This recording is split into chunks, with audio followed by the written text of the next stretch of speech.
Hi guys, welcome back to another video on this channel and thanks so much for tuning in again. In today's video, I'm a little excited because I'm going to give you my first impressions of Fragrance One Office for Men. This is, in case you didn't know, the first fragrance to be released by Jeremy Fragrance, the biggest fragrance YouTuber of the whole world. And the guy is German, he lives quite close to where I live in Germany. So I was super excited to try this. I was one of the first people to participate in the pre-release of this. It had a big Kickstarter campaign that raised around 800,000 euros, which is an insane amount of money. And I received this today. I got to try it for a whole day and I'm quite positively impressed, to be honest. So I'm very happy to tell you everything about my first impressions. So first of all, the bottle itself is quite a minimalist bottle. I'm pretty sure that you have seen this in some shape or form in one of Jeremy's videos. It's a sleek glass bottle, it's translucent, it has a very simple Fragrance One Office for Men made in Germany title printed on the front of it, and it has this beautiful atomizer. It doesn't come with a cap, but the atomizer is really very good and distributes a very fine mist of a whole lot of the juice that is inside this. Just in case you're wondering, the box that it came in is a very simple cardboard box.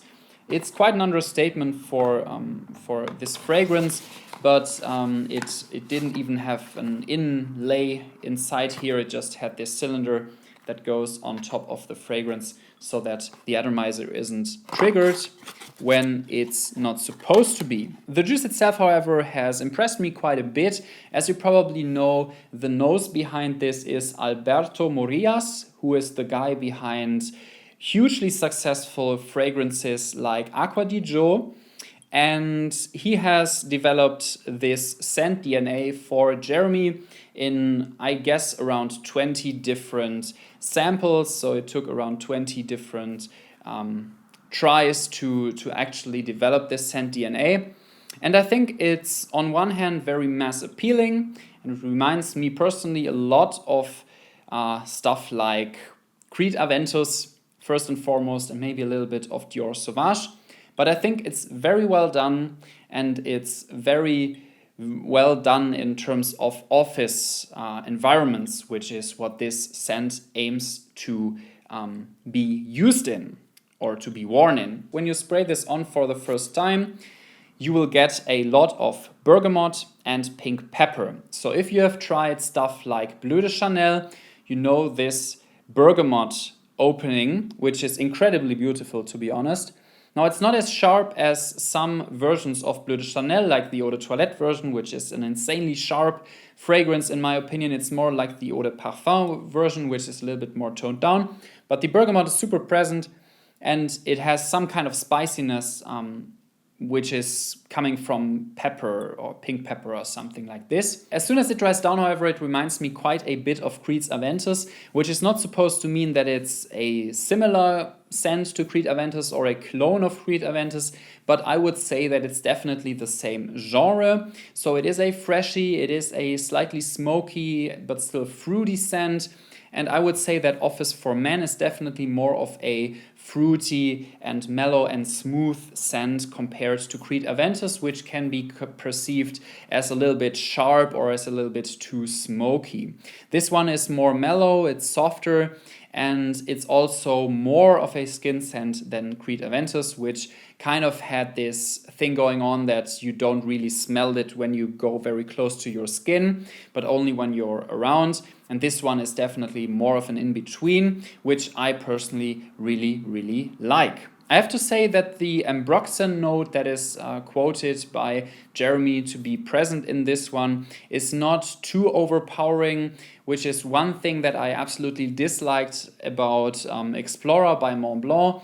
It had way too much ambroxan for me, and here thank God it's toned down a lot and you almost do not notice it. Overall, I can say that I'm happy that this does not smell too much like a designer scent. It's more on the niche side of things, and I'm very happy about this because one of my biggest worries was that this would be some kind of designerish scent and that I would pay $150 for a designer scent that I could get elsewhere. This is definitely not the case. I think this is kind of a unique scent DNA and I really enjoy it. It does what it does very well.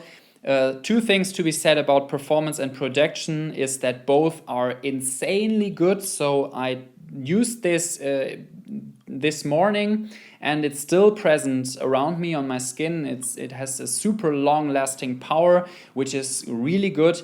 And the projection is there. It's definitely projecting quite a bit, but it's not like intruding anybody else's private space, which is also something that you would like to have in an office environment, for example. So overall, I can say that I did enjoy this really much. I'm happy that I paid $150 for this and not the supposedly higher price tag. Although I have to say that if Jeremy switched up the bottle design of this and made it way more high quality and not as minimalistic, I would probably maybe I would buy it, depending on how expensive this would be, because as I said, it is more of a niche scent than a designer scent, and I can definitely see why somebody would want to pick this up.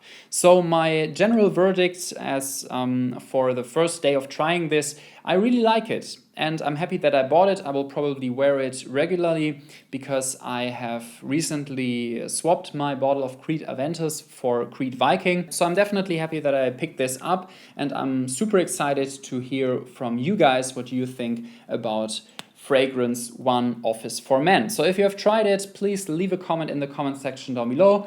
If you are new to this channel, please subscribe if you want to see more of these videos. And if you did like this video, don't forget to leave a thumbs up.